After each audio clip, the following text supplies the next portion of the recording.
నా పేరు కాసిమి సార్. మా ఊరు సోదరదిన్న కోలుకొండ గ్రామం సార్. ఇట్లా ఇంటికాడికొచ్చి మీ ఇంటికి సమస్యలుందిమ్మా, నాకు బిచ్చం అంటే లెక్క 20 రూపాయలు ఇచ్చినా సార్.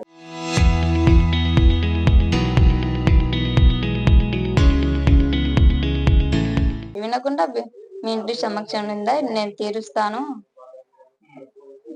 లెక్కయి అవి పూజ చేసి అది కట్టి టెంకాయలు అవి నానకులు అన్ని కట్టి తీర్చా, మీ నడిస్ అంతా పోగొట్టా, నాకు ఇట్లా పని 50,000 30,000 కావాలి అంటే ఆడ లెక్క పెట్టినా సార్. కవర్లు చూసుకోలే, నేను బీరో నుంచి తీసుకొచ్చిన సార్. బీరో ఈడ గూట్లో పెట్టినా సార్.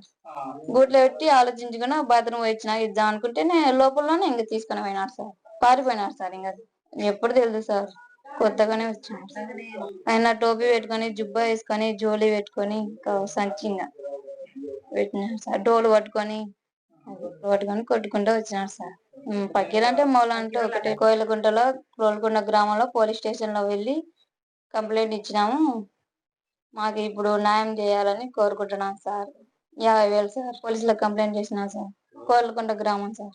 అది ఆడుకునే వాళ్ళ మాదిరిగా వచ్చినారు సార్. వాళ్ళు 20 రూపాయలు పోకుండా ఇంకా అది ఇది నానాకులు అని చెప్పి ఇంకా లెక్క తీసుకొని పోయినా సార్. టెంకాయలు తెచ్చి అంటే ఆడనే పెట్టినా సార్. ఇంకా లెక్క కూడా మళ్ళీ ఇవ్వాల్సింది అంటే లెక్క ఆడ పెట్టినా మళ్ళీ చూచి ఇద్దాంలే అడిగి అనుకొని బాత్రూమ్ వచ్చినా ఇద్దాం అనుకుని ఆడ గుట్లో తీసుకుని వెళ్ళిపోయినారు సార్.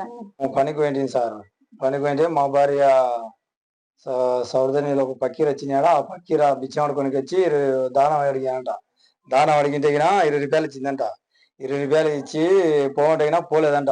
మీ ఇంట్లో నరదిష్టింది, శనింది, ఏంటివో రకరకాల వగైరా చెప్పి మాయమాటలు చెప్పి ఒక అర్ధగంట సేపు చెప్పి మీకు 2 ఏటలు పోయాలా, 30,000 లెక్కియాలా, లేకపోతే మీకు కీడు ఉంటుంది, మీ మొగునికి అదే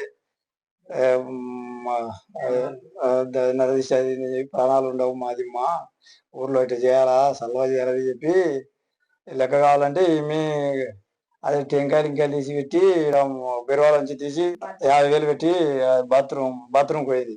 బాత్రూమ్ పోయింటే తీసుకుని దెబ్బతో పోయినాడు. మధ్యాహ్నం వచ్చమ్మా, నిమ్మ కూడా వచ్చినాక ఫోన్ చేయమ్మా, వచ్చి అదే నిమ్మకాయలు పూజించుదా అని చెప్పిపోయి తీసుకుపోయాడు సార్. ఈ మేము 9 గంటలకు కోయిలకుంట పోలీస్ స్టేషన్ లో కంప్లైంట్ ఇచ్చినాం. న్యాయం చేయాలని కోరుతున్నాం సార్ మేము.